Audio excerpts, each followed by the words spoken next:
नाजरीन, मिस्र यानी इजिप्ट में टोटल 138 ऊंचे तरीन पिरामिड्स मौजूद हैं, जिन्होंने पिछले हजारों सालों से दर्जनों अर्थक्वेक्स और कई खतरनाक तूफान का सामना किया। लेकिन मजाल है इनमें से कोई एक भी इधर से उधर हुआ हो। इनमें से सबसे ऊंचा और बड़ा pyramid the great pyramid of Giza कहलाता है और इस पिरामिड की बेस का एरिया 13 एकर्स है। यानी इस पिरामिड के अंदर हैरत अंगेज तौर पे एक दो नहीं बल्कि पूरी 9 फुटबॉल फील्ड्स आराम से फिट आ सकती हैं। एक एस्टीमेट के हिसाब से इस पिरामिड में टोटल 23 लाख बड़े बड़े पत्थरों का इस्तेमाल हुआ, जिनमें से कई पत्थरों का वजन 50 टन भी था। अगर इसके टोटल वजन का अंदाजा लगाया जाए तो इस पिरामिड का वजन 60 लाख टन है, जो 12 बुर्ज खलीफा के वजन के बराबर बनता है। लेकिन इतने ऊंचे और आलीशान पिरामिड्स बनाने का आखिर मकसद क्या था? हजारों साल पहले जब इंसान के पास कोई टूल्स भी मौजूद नहीं थे, तब इन पिरामिड्स की दीवारों को कैसे इंच बाय इंच लेवल किया गया? कैसे 50 टन वजनी पत्थरों को स्क्वायर शेप में काटकर बगैर क्रेन के ही 480 फीट ऊंचाई तक पहुंचाया गया? और इनको बनाने में ऐसे कौन से इंजीनियर्स का हाथ था जिन्होंने इन पिरामिड्स को अर्थक्वेक प्रूफ के साथ साथ इनकी तमाम साइड्स को एग्जैक्टली 51.5 डिग्री के एंगल पे सेट किया? ये सब आप जान सकेंगे आज की इस वीडियो में। तो आइए शुरू करते हैं। Challenge number 1। कई सदियों से मुख्तलिफ रिसर्च टीम्स इस पिरामिड की कंस्ट्रक्शन टेक्निक जानने के लिए सर जोड़कर बैठी थीं कि आखिर इस पिरामिड की हर side exactly north, south, east और वेस्ट पे बगैर कंपास के कैसे सेट की गई होंगी। कई एक्सपर्ट्स का मानना है कि उस टाइम के आर्किटेक्ट्स ने सबसे पहले ऐसी जमीन तलाश की होगी जो लाखों टन वजनी पत्थरों का वजन झेल सके। उसके बाद पोलर स्टार्स यानी वो सितारे जिनकी मदद से अर्थ के पोल्स का पता पड़ता है, उनकी मदद से पिरामिड की हर साइड को मार्क किया गया। ना कोई कंपास और ना ही कोई ऑप्टिकल इंस्ट्रूमेंट। सिर्फ इस बेसिक टेक्निक से हजारों साल पहले इस पिरामिड की डायरेक्शन सेट की गई और वो भी 0 एरर्स के साथ। Challenge number 2। अगला चैलेंज था जमीन को लेवल करने का। जिस 13 एकड़ की जमीन पर इस पिरामिड को बनना था, उसका लेवल थोड़ा सा भी आउट होता तो 23 लाख पत्थरों के इस पहाड़ का खड़ा होना बिल्कुल भी मुमकिन नहीं था। अब इस जमीन को लेवल करने के लिए उस टाइम के इंजीनियर्स के पास ना ही लेजर लेवलर था और ना ही बबल लेवल। एक्सपर्ट्स का मानना है कि कंस्ट्रक्शन साइट की चारों साइड्स पर खड्डा करके उसमें पानी डाला गया होगा और फिर एक साइड के पानी के लेवल से दूसरे साइड के पानी के लेवल को मैच किया गया होगा। जो जमीन का हिस्सा पानी के लेवल से मैच नहीं कर रहा होगा, उसको छेनी और हथौड़ों की मदद से काट कर लेवल किया गया होगा। कई एक्सपर्ट्स का मानना है कि एंशिएंट इजिप्शियंस ने इस सिंपल टूल का भी इस्तेमाल किया, जिसकी दोनों साइड्स पे लकड़ियां और उसके ठीक सेंटर पे एक रस्सी से पत्थर बंधा हुआ है। अगर पत्थर जमीन से टच हो गया और उसकी रस्सी ठीक सेंटर लाइन पे आ रही होगी तो इसका मतलब है कि बीच की जमीन परफेक्टली लेवल्ड है। Challenge number 3। अब पिरामिड कंस्ट्रक्शन साइट पे डायरेक्शंस भी सेट थीं, मार्किंग्स भी हो चुकी थीं और जमीन का लेवल भी सेट था। अब बारी थी कंस्ट्रक्शन स्टार्ट करने की, जिसके लिए लाखों टन वजनी और बड़े पत्थर रिक्वायर्ड थे।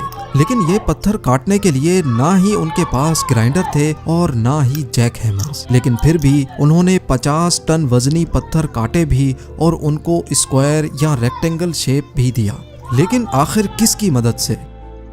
जी हाँ, यही वो सिर्फ एक टूल था जिसकी मदद से पत्थरों को काटा गया। एक्सपर्ट्स का मानना है कि पिरामिड की कंस्ट्रक्शन पे इस्तेमाल होने वाली छेनी सिर्फ कॉपर से ही नहीं बनी थी, क्योंकि उनको भी ये बात मालूम थी कि कॉपर नरम होता है और पत्थर नहीं काट सकता। इसलिए इसमें एक केमिकल आर्सेनिक भी शामिल किया गया था। कॉपर और आर्सेनिक से बनाई जाने वाली ये छेनी लकड़ियों के हथौड़ों से पत्थरों पर ठोकी जाती थी और कई घंटों की मेहनत के बाद बड़े बड़े पत्थर शेप में लाए जाते थे।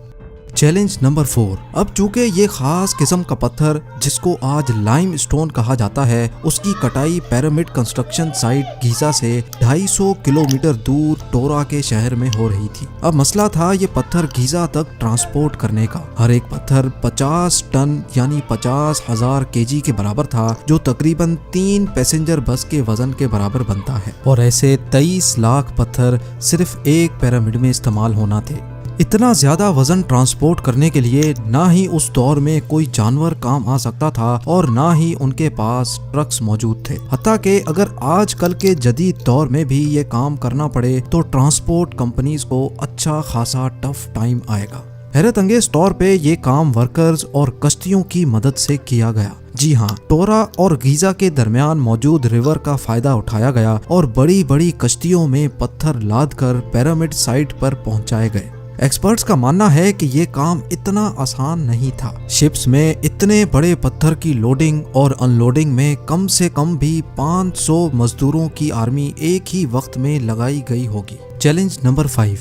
जो एक्सपर्ट्स की टीम्स पिरामिड की कंस्ट्रक्शन पर रिसर्च कर रही थी, उनको अब अपने कई सवालों के जवाब मिल चुके थे, लेकिन एक बात उनको हर वक्त सता रही थी कि लाइमस्टोन कट भी गए, ट्रांसपोर्ट भी हो गए और कंस्ट्रक्शन के दौरान एक के ऊपर एक लगना भी शुरू हो गए। मसला ये था कि पत्थर इतनी ऊंचाई तक आखिर पहुंचाए कैसे गए होंगे। कई एक्सपर्ट्स का मानना है कि पिरामिड की कंस्ट्रक्शन से पहले ही ये प्लान कर लिया गया था।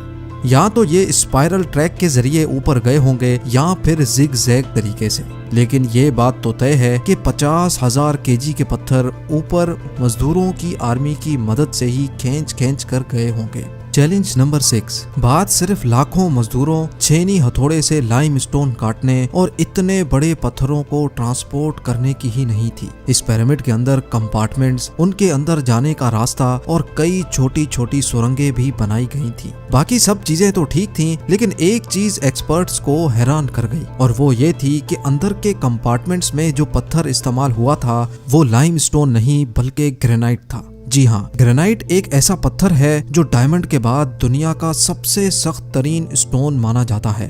आजकल के मॉडर्न दौर में भी ग्रेनाइट बड़े बड़े ग्राइंडर्स की मदद के सिवा काटा ही नहीं जा सकता। दुनिया भर से कई आर्कियोलॉजिकल एक्सपर्ट्स को पिरामिड का विजिट भी करवाया गया, लेकिन किसी को भी इस बात का सुराग नहीं मिला कि 4500 साल पहले इजिप्शियंस ने ग्रेनाइट जैसे ठोस पत्थर को इतनी सफाई से कैसे काटा था। आखिरकार कई सालों के बाद एक्सपर्ट्स ने इस मिस्ट्री को भी सॉल्व कर दिया। इजिप्शियंस ने ग्रेनाइट को इतनी सफाई से एक ऐसे आरे से काटा था जिसके दांत ही नहीं थे। जी हाँ, बगैर दांतों वाले इस आरे के दोनों साइडों पर वजन डालकर इसको ग्रेनाइट पर चलाया जाता था और बीच में बजरी डाली जाती थी। एक्सपर्ट्स का मानना है कि इस तरीके से इतने बड़े पत्थर को काटने में 4 महीनों का वक्त लग जाता था। आखिरकार पिरामिड्स बनाने का मकसद क्या था? इन पिरामिड्स को बनाने में कितने मजदूर एक ही वक्त में काम करते थे? और रोबोटिक कैमरा ने जब पिरामिड के अंदर पत्थर के स्लैब में सुराख किया तो उसके अंदर वो कौन सा मंजर देखा गया जो पिछले 4500 सालों से किसी ने भी नहीं देखा था? ये सब और इससे भी ज्यादा आप जान सकेंगे इस वीडियो के पार्ट 2 में। आप लोगों के प्यार भरे कमेंट्स और लाइक्स का बेहद शुक्रिया। मिलते हैं वीडियो के अगले शानदार पार्ट में।